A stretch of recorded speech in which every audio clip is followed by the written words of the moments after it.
वंदे पुरुषोत्तम। आज से हम लोग आलोचना प्रसंग की शुरुआत करते हैं जो श्री श्री ठाकुर जी से लोग बात की, वार्तालाप हुई। तो पहला प्रसंग जो इस प्रकार है, प्रथम खंड से 15 जून सन 1939 की बात है। इन दिनों प्रचंड गर्मी पड़ रही है। दोपहर में आश्रम से सटे बालू की रेत गर्म हो जाती है, जो आश्रम के आसपास की आबो हवा को गर्म बना देती है। दिन ढलने पर अवस्था सहनीय हो जाती है। आज तीसरे पहर में श्री ठाकुर ने किशोरीदा के घर के निकट बबूल वृक्ष के नीचे लकड़ी वाले घर फिलांथ्रॉफी ऑफिस में बैठकी जमाई है। देखते देखते लोगों की भीड़ हो गई। वार्तालाप आरंभ हुआ। हेमदा हिटलर की आत्मकथा श्री ठाकुर को सुना रहे हैं। श्री ठाकुर ने उनसे एक जगह निशान लगाने को कहा। हिटलर ने वहां यह कहा है, जो अप स्टार्ट हठात बड़ा आदमी हैं, वे हीन अवस्थापन्न व्यक्तियों से मिल नहीं सकते हैं। भय होता है कहीं लोग उनके पहले की दुर्अवस्था को लख लें तो उनका सम्मान कम हो जाएगा। श्री ठाकुर ने इस बात को सुनकर कहा, किंतु जो वस्तुतः बड़े लोग हैं वे ऐसा नहीं होते हैं। हेमदा ने हिटलर की जीवनी दिखाते हुए कहा, हिटलर ने ठीक ऐसी ही बातें लिखी हैं। श्री ठाकुर ने कहा, ऐसा इन्फेरिटी कॉम्प्लेक्स, हीनमान्यता बोध खत्म होने पर किंतु वो बड़े व्यक्ति बन जाते हैं। बातचीत के सिलसिले में श्री ठाकुर ने कहा, बाहर से हम गरीब लोगों का जो प्रॉब्लम समस्या समझते हैं वह किंतु असली प्रॉब्लम समस्या नहीं है। उनके साथ घुल मिल जाने पर ही समझा जा सकता है कि उनकी दिक्कतें क्या हैं और कहाँ हैं एवं उनमें सुधार लाने का रास्ता क्या है। साधारणतः मनुष्य की दुर्भोग के कारण उसकी कुछ चरित्रगत त्रुटियां ही रहती हैं, जिन्हें सुधारे बिना दुर्भोग जाता नहीं है। श्री ठाकुर अपनी उस कहानी को कहने लगे कि किस तरह वे कूलियों के दल में मिलकर कूली बनकर कूली का काम करते हुए उनके दुखों से परिचित हुए थे। बातें करते हुए श्री रामकृष्ण देव के विषय में श्री ठाकुर ने कहा, रामकृष्ण ठाकुर ने लोगों को क्या दिया, इस बात को किसी ने समझा नहीं। अनेकों तो उनका नकल करने की चेष्टा करते हैं, किंतु नकल करने से क्या वैसा बना जा सकता है। कालिदासेन ने एक ऐसे व्यक्ति की चर्चा की जो हाव भाव भंगिमा में श्री रामकृष्ण देव का अनुसरण करते थे। श्री ठाकुर ने कहा, एडमिरेशन, श्रद्धा रहने से ही बचोगे, अन्यथा वैसा करना बहुधा विपज्जनक होता है। वैशिष्ट को छोड़कर हीनत्व बोध की ताड़ना में कृत्रिम चाल चलन से चलना अच्छा नहीं। उसमें मनुष्य आत्म प्रताड़ना के पथ पर आगे बढ़ता है। इस प्रसंग में शिशुपाल की चर्चा चली। प्रफुल्लदा बोले, स्वधर्मे निधनम श्रेयः पर धर्मो भयावह, क्या इसीलिए कहा जाता है? श्री ठाकुर ने कहा, हाँ। तत्पश्चात आर्य सभ्यता के विषय में प्रसंग उठने पर श्री ठाकुर ने कहा, आर्य लोग क्या थे उसकी कल्पना भी नहीं की जा सकती है।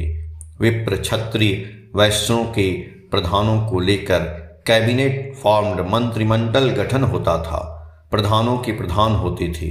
इस प्रकार एक सुंदर पर्याय था, जो जितने अधिक की पूर्ति करते थे वे उतने ही बड़े प्रधान बनते थे। प्रधानमंत्री सर्वदा ठीक ही रहते थे। उपयुक्त लोक निर्वाचन को लेकर किसी तरह का हो हंगामा नहीं मचता था। भारतवर्ष पर दूसरा देश आक्रमण करने का साहस ही नहीं कर सकता था। सारा राष्ट्र खूब संगत रहता था। अनुलोम विवाह की प्रथा रहने के कारण सारा राष्ट्र एक सूत्र में बंधा था। उससे क्रमोन्नति में सुविधा होती थी। यथाक्रम 5, 7 और 14 पीढ़ियों तक लगातार क्षत्रिय, वैश्य और शूद्रों में यदि ब्राह्मण संस्कार देखा जाता था तो उन्हें विप्र बना दिया जाता था। इस तरह से उन्नति का पथ खुला था। पहले जमाने में किसी वस्तु का सामाजिक अवस्था रुपए पर ही निर्धारित नहीं किया जाता था। किसी के पास यदि 50 लाख रुपए हैं और कोई 5 रुपए में ही घर संसार चला रहा है, पर उसका सहजात संस्कार बड़ा है, ऐसा व्यक्ति बड़ा समझा जाता था। संस्कार, अभ्यास, व्यवहार, कर्म में ही मानदंड थे। किताबी शिक्षा को भी शिक्षा नहीं समझा जाता था।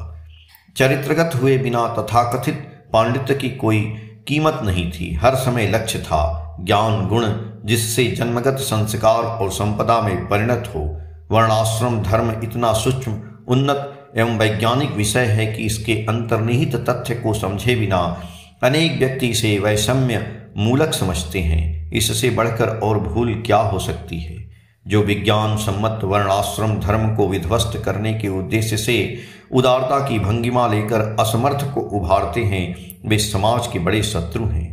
संबुक के प्रति श्री रामचंद्र कितना कठोर बने थे, क्योंकि संबुक का आंदोलन वर्णाश्रम धर्म के विरुद्ध में एक प्रवृत्ति प्ररोचित अभिमान के अलावा और कुछ नहीं था। अश्वमेध यज्ञ की चर्चा चलने पर बोले, यज्ञ में बहुत लोग जुटते थे, इसलिए घी ढाला जाता था। उससे एटमॉस्फियर आबो हवा परिशोधित होता था। स्वास्थ्य के हित में वह बड़ा अच्छा था। उसे इनहेल अघ्राण करने से आयु बढ़ जाती थी। यज्ञ में होता उद्गाता ब्रह्मा इत्यादि रहते थे। वह एक तरह का डिमॉन्स्ट्रेशन प्रदर्शन ही था। उद्गाता स्लोगन गाते चलते थे, जिसकी छाप लोगों के हृदय पर पड़ती थी। प्रिंसिपल्स नीतियां को स्लोगन के रूप में जब तक जनसाधारण के कानों तक बार बार नहीं पहुंचाए जाते हैं, तब तक उन्हें वे ग्रहण नहीं कर पाते हैं। एक भाई जाने की अनुमति लेने आए हैं। वे जा रहे हैं, इसीलिए श्री ठाकुर ने स्वस्तैनी की 5 नीतियों को त्रुटि रहित भाव से पालन करने के लिए कहा। उसके साथ ही साथ उन्होंने कहा, स्वस्तैनी पालन करने का अर्थ है एक ही साथ 5 नीतियों को सक्रिय भाव से मानकर चलना। उससे ही उन्नति अनिवार्य है।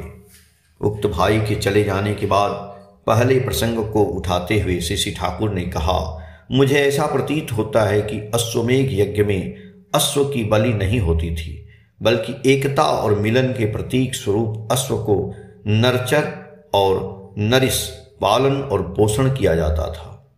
मेध धातु का अर्थ है मिलित होना। अश्व को समादर कर अश्व प्रेरक राजा प्रभुत्व यथोचित सम्मान के साथ स्वीकार करते थे। इससे यही समझा जाता था कि सभी राजा के अनुगामी हैं एवं उनके साथ उनकी एकता और मिलन कामी हैं। जय गुरु।